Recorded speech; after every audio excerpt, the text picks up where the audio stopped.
Alright guys, I wanted to do a quick video just because I'm setting up for dungeons tonight and I wanted to show off my house.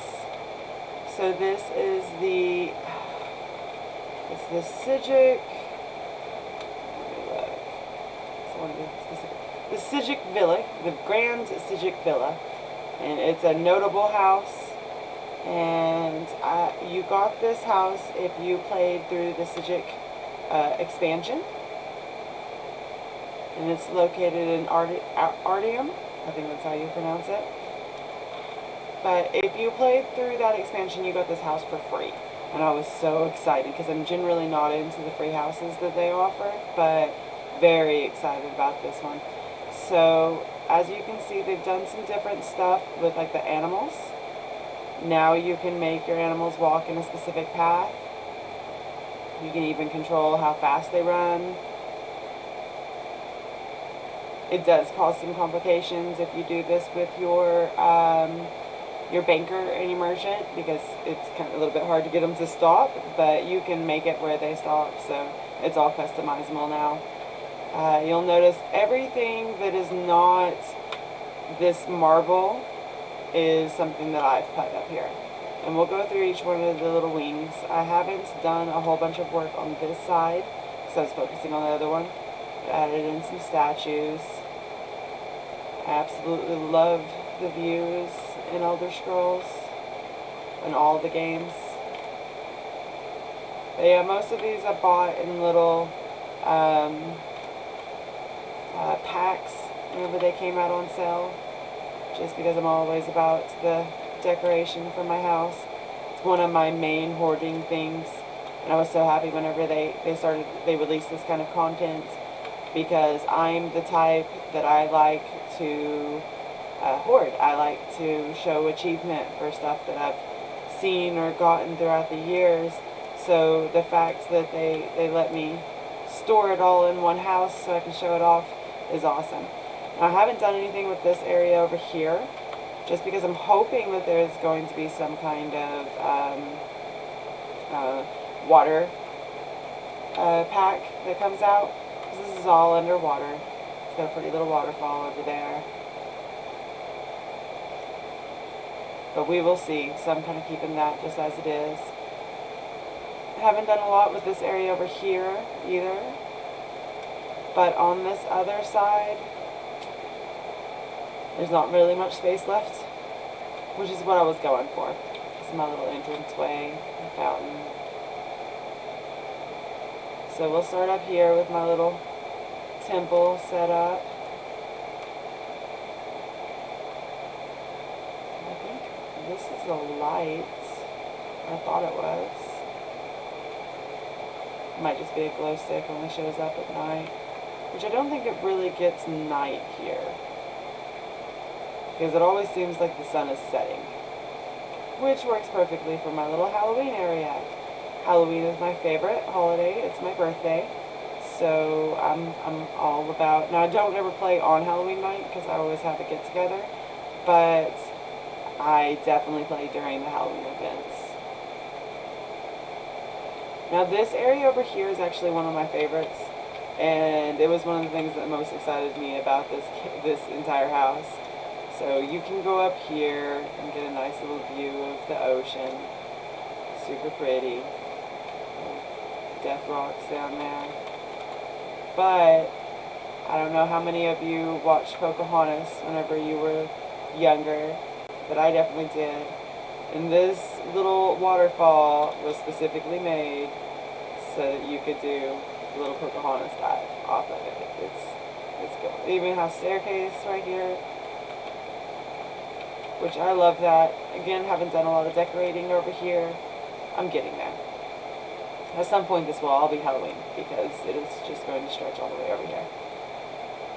But as for right now, I've got my little witches area set up, my graveyard over there, my little death hound prowling it.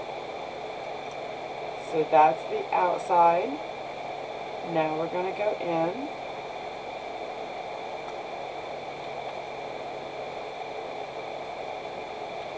Alright, So pretty much everything that's not bare marble wall I made. Elder Scrolls has added a thing where now whenever you kill a boss in a dungeon, you get a bust of their head. And so I have started filling up my walls with dragon heads. This is a little companion that does absolutely nothing, but you can talk to her, which is pretty cool. She just walks around my house, doesn't pay any rent or anything like that. Got my merchant, my banker, and my smuggler,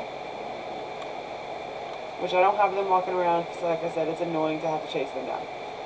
Then I got some imps running around, some more of my trophies. And then I've got my little guardians. Now these guys, you can fight with them in order to figure out your parse, which I'm still kind of learning on.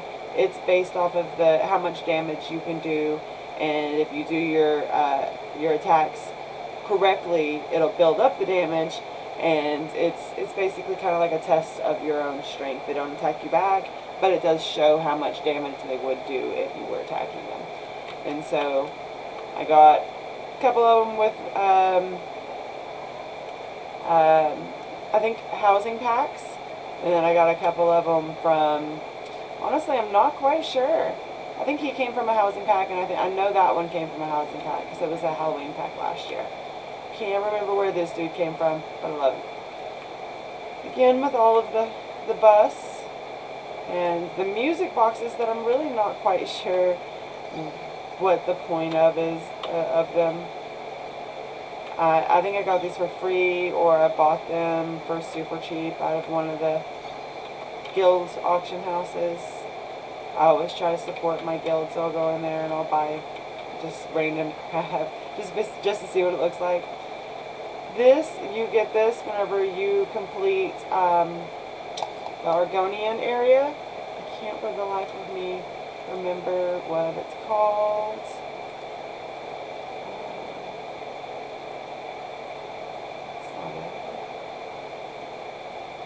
For the life of me, I can't remember what it's called. But whenever you complete one of the main quests, you get this entire little area map, which is awesome because I played this game in the very beginning whenever it was on early PC, and I can't remember it. It was so far advanced for my age that I wasn't able to really understand it, and so I only played a little bit of it, and then I didn't get it back into Elder Scrolls until Oblivion came out. So as soon as I get done doing this video, I'll remember the name of that. But over here, I've got my crafting area, which the crafting stations aren't really that expensive anymore. They've now got some chests that you can use for storage. You have to be at your house in order to access them. And then, let's see, we go upstairs. And upstairs I have three of my set stations. So these have sets on them so that you don't have to travel to that area, and I use them for my lower leveled characters, mainly because for my upper level, my healer and this character and my rogue, I haven't really done anything over here yet, got a random base.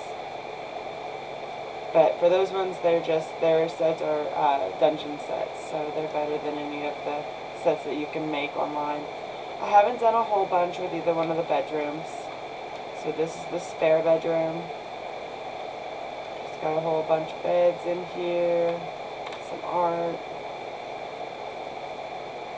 And most of this is either stuff that I've made or I've just collected along the way.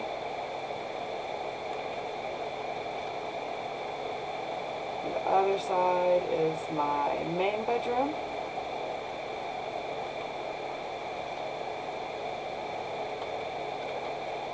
Again, just stuff that I've made or collected along the way. Nothing too special. The rooms have never particularly been my interest. It's always been like a gallery like this. I love these vaulted ceilings. They're beautiful. Now, for my favorite part of my house, one of the reasons that I was so excited about it, look at these skulls that I've got. You can see my dragon right there. Look how pretty he is. This is my little trophy room, I guess you could say. And so I got my statue, you got my dragon up there, a whole bunch of gold and jewels. Of course, a cat sitting right in the way. Over here, you got your shelving. It took so many candles to light this place up. So if you're planning on getting this place, make sure that you either have the materials or the money to buy a whole bunch of lighting, because before I put all these candles in here, it was almost impossible to see anything. But yeah, my little jars with parts in them. And getting books on these shelves, so much easier now than it was in the beginning, because now it just kind of clicks into place. But the problem is now you can't get stuff to really sit on top of the shelving. So like how that candle is, if you see from the bottom, it is not actually on top of the shelf. I can't get it on top. Same thing over here. As you can see, it's not actually on top. So Elder Scrolls, if you could fix that back, I mean, it would be great. Honestly, I'm just okay with having everything kind of click into place. Getting the dragon set up there was almost impossible. I had that orb where the dragon was, but I had to move the orb down because it appears that the dragon is actually sitting on the orb. Because now it clicks into place, and so I can't figure out how to like scroll it in so it comes in closer, and so I can place it. And so I had to sit the orb right there so that it could place on top of it, and it would have something to lock onto. But it worked out perfectly. I love the way that it looks. Again with the vaulted ceilings. But yeah, that is my house. It is definitely my favorite house out of every single house that is on this game so far. And I watch for them. I recently got that. But yeah, very happy with it.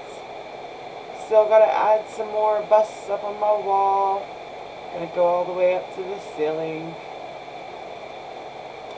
Well guys, I hope you enjoyed this video of my house and all of the time and in-game money that I have spent putting this all together. It is my pride and joy. And until I get to my dungeons, I will see you guys next time.